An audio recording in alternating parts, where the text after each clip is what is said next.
Hello, so please do subscribe if you aren't already. So in today's video, I am going to share with you the work that I did, the studies, the drawings, mark making up on the northeast coast earlier in the month.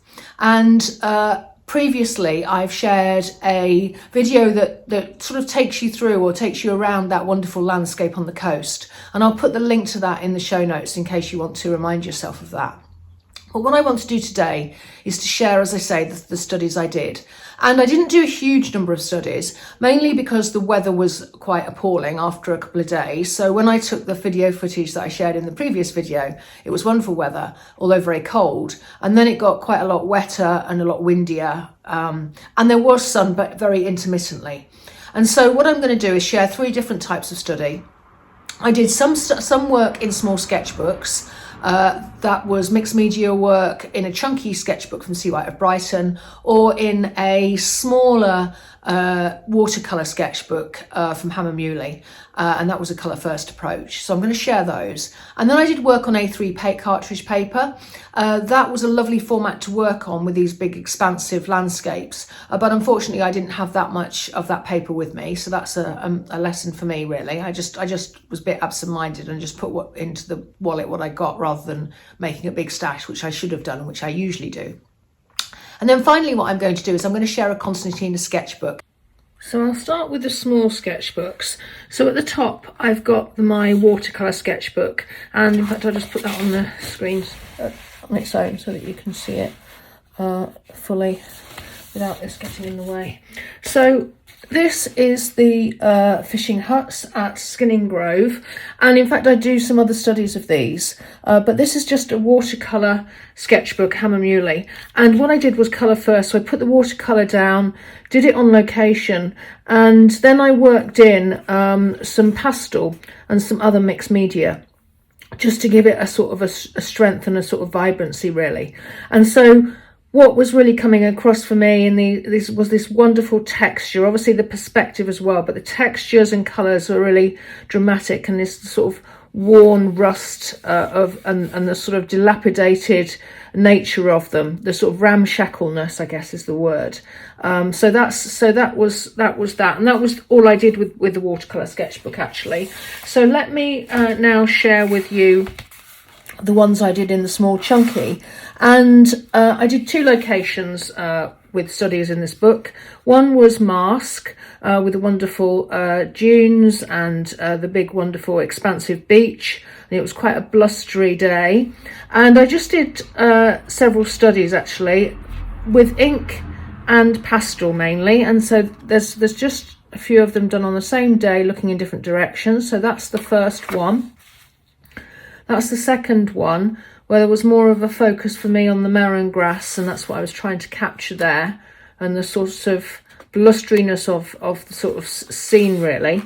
And then the final one was looking in a different direction, and those little marks there are the wind turbines.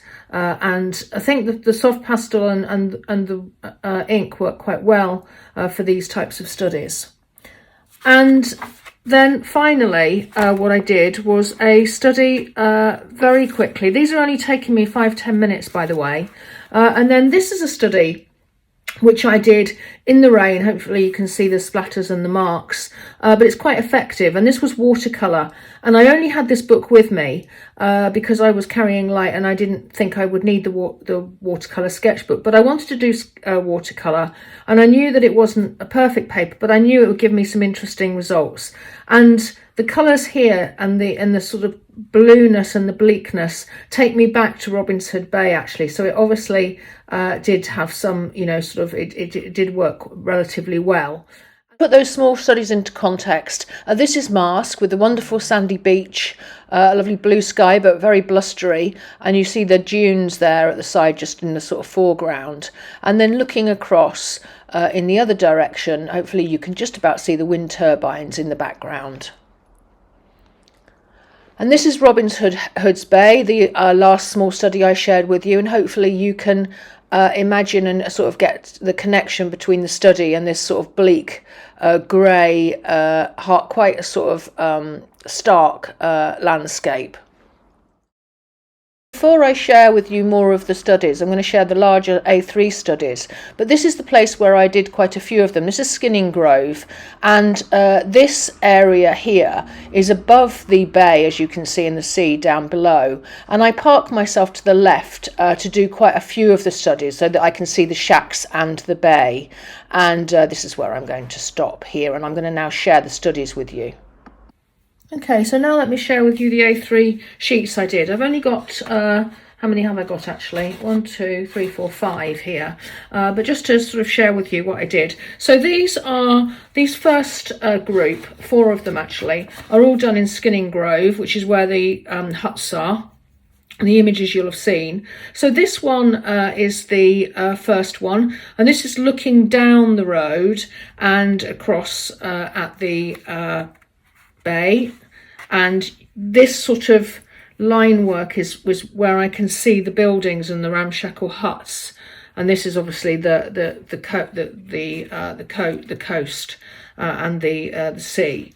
And what I've done here is I've used I've used several media, but what I started using was acrylic, and the white that covers over is actually gouache. And through these studies, I realised that gouache is possibly a better media when out, because otherwise I cover myself in, I get it all on my clothes and so on and so forth. When I'm in a van, that's not so easy because I'm obviously not coming back home. So I found that gouache could well be a better sort of a replacement of acrylic really for out and about, because it's got an opacity to it, in combination with inks, which I've used here, and some pastels. So that's the first one. The second one is of the huts from down below, and this was all done using gouache, and I've added some charcoal in here and pencil and other media, but the actual paint is gouache, and it actually works quite effectively. It's even got some of the where the paintwork is faded on the huts. It's actually produced some quite nice effects that I've managed to create there, just really simply with the mixed media. So that's quite interesting to see. And then from further up the lane, I did these much sort of rawer studies. Again, some of it is acrylic, but then I've used charcoal and pastel to be looking down at the huts, as you'll have seen. And then this one is further down. Actually, it was starting to rain, and I went down to the beach area where all of the stones and the rocks are, and obviously the sea and the coast. And this was done, and this is where the sort of edge of actually there used to be iron ore mined and then taken out to sea, and it was taken out across here. Not that that's particularly relevant. But anyway, so this is all just looking in different directions, so very messy, nothing specific. I'm not trying to capture just one scene, I'm just trying to capture the experience of it. And I don't know yet whether I'm just going to tear these up, but for now I'm going to keep them as they are, because I'm finding them inspirational as they are, and if I tear them up I might kind of lose that for now. So because I don't have many studies, I'm probably not going to tear them up yet, at least. And again, this one was done using, actually primarily using gouache this time, which I quite like. And then obviously the pencil and the charcoal, which is the black, and some ink, but not so much. The 4 in their location with the views in the background. So that's the first one I showed you before white was applied. And this was the huts at the top level, looking in a different direction to the first one you just saw. And this was down at the wonderful fishermen's huts. And then finally right down on the coast at the bay.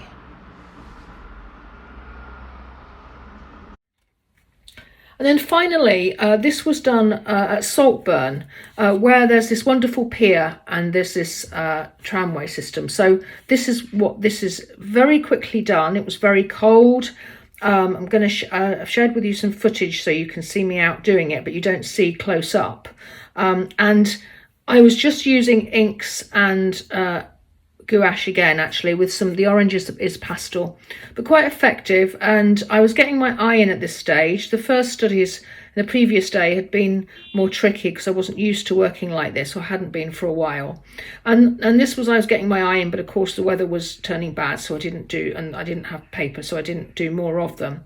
But this is the sort of thing I would usually do, and this is very helpful. You've got these sort of white patches here, which could be the light, which is quite nice.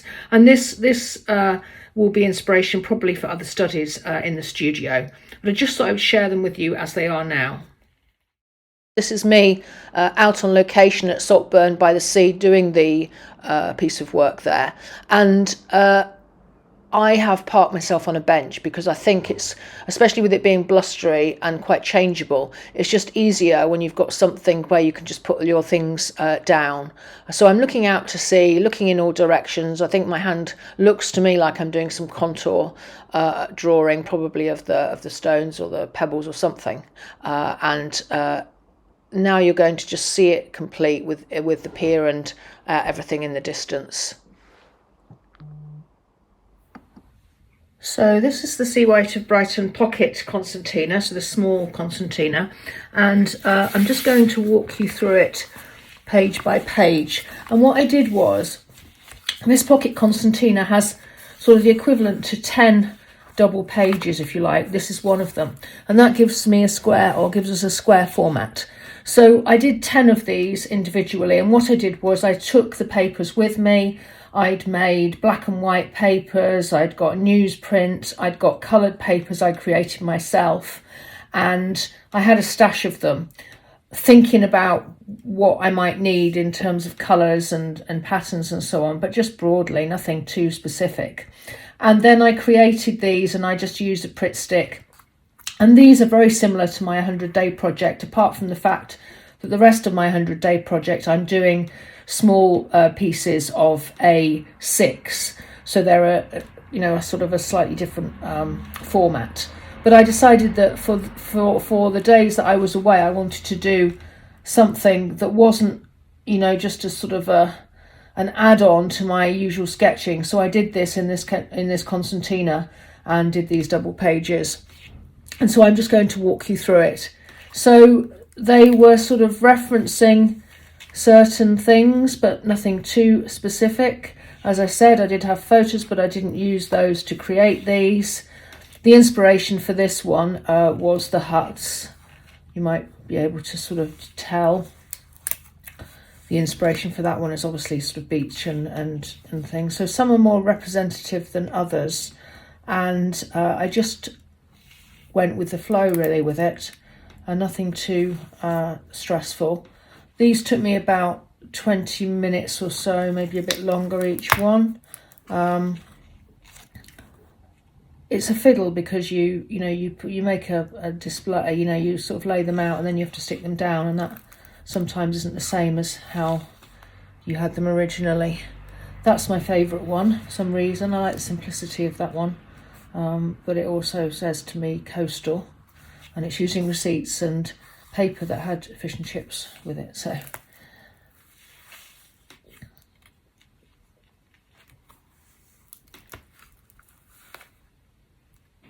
that one took me ages, I remember, and I kept fiddling around with it, but I was happy with it in the end.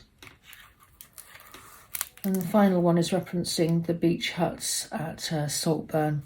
So there you are. It's sort of 10 double pages.